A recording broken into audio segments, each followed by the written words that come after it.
Hey everyone, I'm Amy Kugler with the NCRG. Welcome to Vancouver. I'm here attending the second annual New Horizons in Responsible Gambling Conference hosted by the BCLC, the British Columbia Lottery Corporation.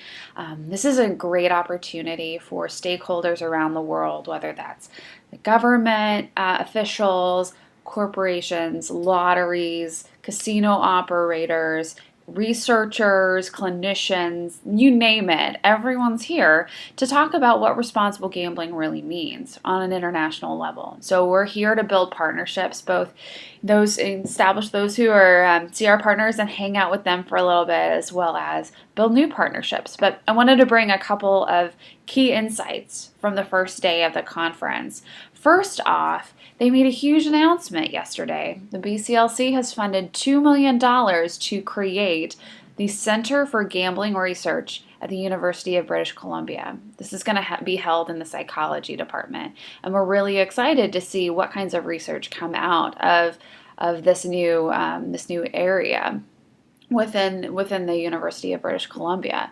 They've hired Dr. Luke Clark from the UK, who just arrived and will start mid-year. And so we look forward to seeing what work he has in store, as well as hopefully partnerships with Dr. Catherine Winstanley. She's an NCRG-funded researcher.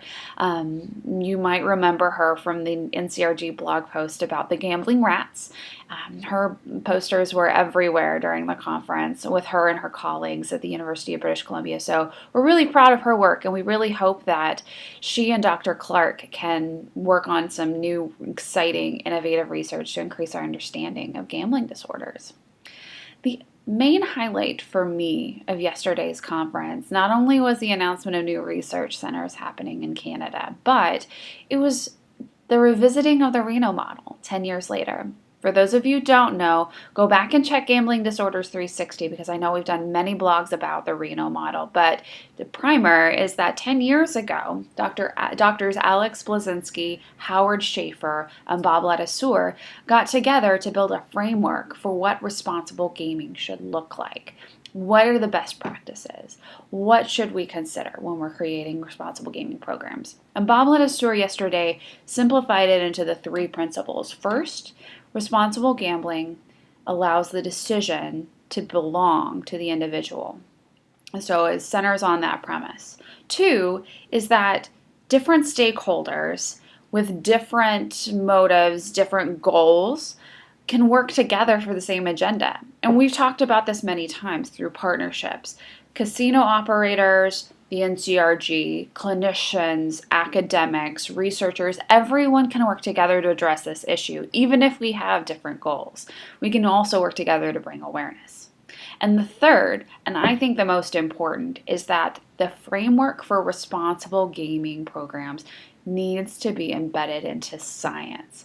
Science-based best practices, evidence-based best practices are the ways that we can know what works. And so the question was posed, what is the future of the Reno model? And what's the next question to understand if this really works well? And Bob Ledessour also said, the question really is, how do we know if these responsible gambling programs are effective? How can we measure them? How do we know? And so I think that's a great question that we've addressed at the NCRG conference on gambling addiction. But we also will continue to look at is what science-based best practices make effective responsible gaming programs, and what works, and how do we measure that?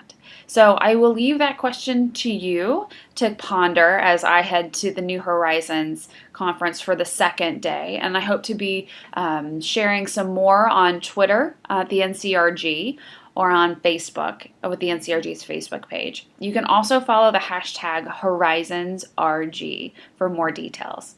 See you soon and have a great day.